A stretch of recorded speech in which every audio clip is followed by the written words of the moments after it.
US president Donald ട്രംപിൻ്റെ latest post അനുസരിച്ച് അദ്ദേഹം പറയുന്നത് മിഡിൽ ഈസ്റ്റ് കൺട്രീസിൻ്റെ ഷിപ്സിനെ വളരെ സേഫായിട്ട് ഹോർമൂസ് കടലിടുക്കിലൂടെ കടത്തിവിടും എന്നാണ്. ഒരു മാനുഷിക പരിഗണനയുടെ പേരിലാണ് അദ്ദേഹം ഇത്തരത്തിൽ ചെയ്യുന്നതെന്നാണ് പറയുന്നത്. ഈ കൺട്രീസ് എല്ലാം തന്നെ ഇപ്പോഴത്തെ സാഹചര്യത്തിൽ ഇരകളാക്കപ്പെട്ടവരാണെന്നും അതുകൊണ്ട് തന്നെ മാനുഷിക പരിഗണനയുടെ പേരിൽ അവരുടെ കപ്പലുകളെ വളരെ സേഫായിട്ട് ഹോർമൂസ് കടലിലൂടെ കടത്തിവിടുവാൻ അമേരിക്കൻ കപ്പലുകൾ അവരെ സഹായിക്കും എന്നാണ് പറയുന്നത്. അദ്ദേഹത്തിൻ്റെ ട്രൂത്ത് സോഷ്യലിൽ ഷെയർ ചെയ്ത പോസ്റ്റ് ഇപ്രകാരമാണ്: for the good of Iran, the middle east and the United States, we have told these countries that we will guide their ships safely out of these restricted waterways. They are victims of circumstance. This is a humanitarian gesture on behalf of the United States, Middle Eastern countries, but in particular the country of Iran. കേരളത്തിൽ തെരഞ്ഞെടുപ്പിൽ ഇപ്രാവശ്യം BJP 3 സീറ്റിൽ വിജയിച്ചിരിക്കുകയാണ്. രാജീവ് ചന്ദ്രശേഖർ നേമത്തും, V Muraleedharan കഴക്കൂട്ടത്തും, BB Gopakumar ചാത്തന്നൂരുമാണ് വിജയിച്ചിരിക്കുന്നത്. തമിഴ്നാട്ടിൽ ചില ചാനലുകൾ പറയുന്നതനുസരിച്ച് TVK 108 സീറ്റുകളിൽ വിൻ ചെയ്തിരിക്കുന്നു. ചില ചാനൽസ് പറയുന്നത് 109 എന്ന് പറയുന്നുണ്ട്. ഏതായാലും അദ്ദേഹം 108 109 സീറ്റ്സ് വിൻ ചെയ്തിരിക്കുകയാണ് സോഫാർ. എന്നാൽ ഈ തമിഴ്നാട്ടിൽ ഒരു ഭരണം ഗവൺമെന്റ് രൂപീകരിക്കുന്നതിന് ആവശ്യമായ കേവല ഭൂരിപക്ഷം എന്ന് പറയുന്നത് 118 സീറ്റുകളാണ്. അതുകൊണ്ട് തന്നെ അദ്ദേഹം എത്തരത്തിലാണ് ഭരണം രൂപീകരിക്കാൻ പോകുന്നതെന്ന് അറിയില്ല.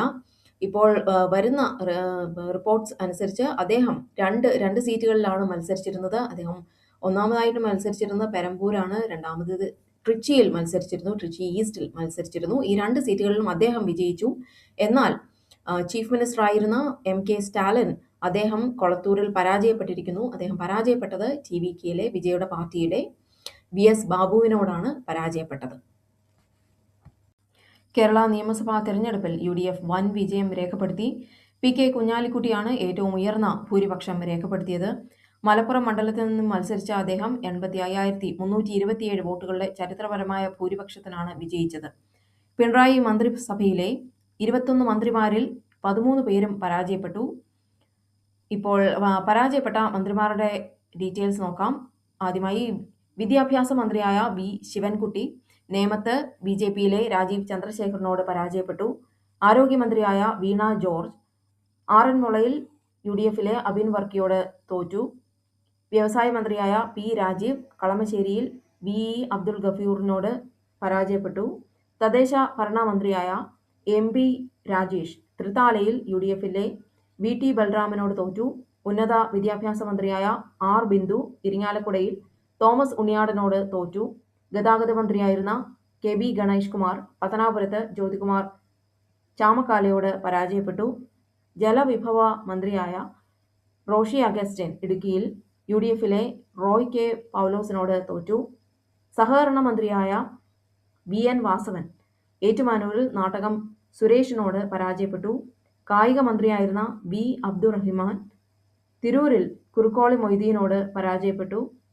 വനം വകുപ്പ് മന്ത്രിയായിരുന്ന AK ശശീന്ദ്രൻ എലത്തൂരിൽ വിദ്യാ ബാലകൃഷ്ണനോട് തോറ്റു.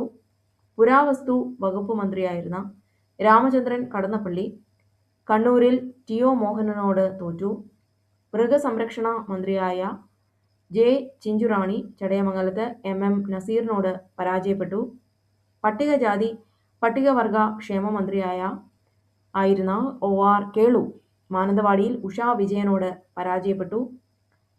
മുഖ്യമന്ത്രി പിണറായി വിജയൻ അടക്കം 6 മന്ത്രിമാർ മാത്രമാണ് തങ്ങളുടെ സീറ്റുകൾ നിലനിർത്തിയത്. Pinarayi Vijayan ധർമ്മടത്തും, K Rajan ഒല്ലൂരിലും, KN Balagopal കൊട്ടാരക്കരയിലും, P Prasad ചേർത്തലയിലും, GR Anil Nedumangad, Saji Cherian Chengannur എന്നീ മന്ത്രിമാർ വിജയിച്ചു. മുഖ്യമന്ത്രി പിണറായി വിജയൻ ആദ്യ 6 റൗണ്ടുകളിൽ വളരെ ടഫായിട്ടുള്ള കോമ്പറ്റീഷനാണ് നേരിടേണ്ടി വന്നത്. അദ്ദേഹം ആദ്യം പിന്നിലായിരുന്നു, പിന്നീടാണ് മുന്നിലേക്ക് വന്നത്.